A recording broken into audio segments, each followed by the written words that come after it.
for her 5 minutes of questioning. Gentleman yields back. Now recognize the Vice Chairman of this subcommittee, Ms. Lesko, for her 5 minutes of questioning. Thank you very much, Mr. Chair, and this is definitely an eye-opening and somber committee hearing, so thank you for having it, Mr. Chair. My first question is for Ms. Shim. The U.S. Center for Safe Sport has referred back to U.S. soccer more than 600 cases it thought could be better handled at the national governing board body level, most involving emotional and physical abuse and violations of minor athlete abuse prevention policies. Do you know what the outcomes of these cases have been, and can you describe what the resolution process is with your organization? Yes, we do track those cases, and I don't have the numbers here with me, but I can get those and submit them to the record. Our organizations are responsible for addressing concerns that we would consider lower level. Some of that is athlete-on-athlete abuse. Think 12-year-old boys being on the same team, saying bad words to each other, things like that are reported. And it's our responsibility as an NGB to follow up on those reports. So we acknowledge and appreciate the caseload that the Center for Safe Sport has, and we do take those cases back and handle them as an NGB. Do you know approximately how many are open still, or, what's your rate of resolving them?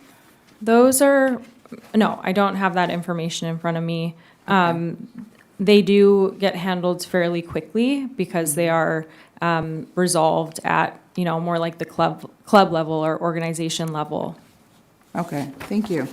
My next question is for Ms. Colon. How would you characterize Safe Sports communications with victims who have filed reports of abuse with the center? I know that you have talked about some specifics, but how would you characterize it?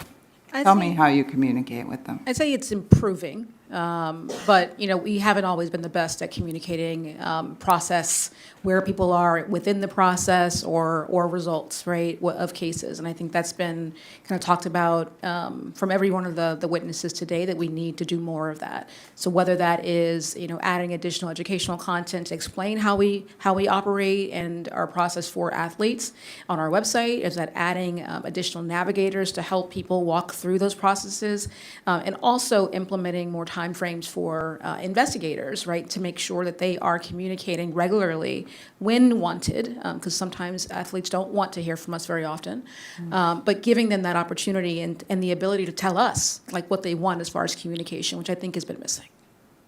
Thank you. My next question is again for Ms. Shim.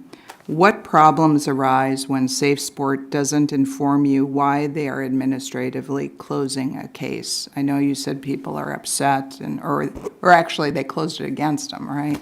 So what about when they administratively close the case?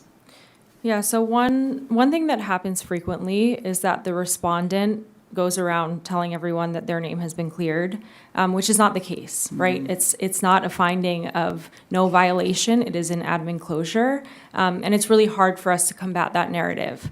And we just, some of the two-liners that we get are really egregious, sexual assault of a minor, and we don't have more information than that. So, I would say that the hardest thing for me is waking up every morning and knowing that there could be predators out in our sport, and there's nothing that we can do about that.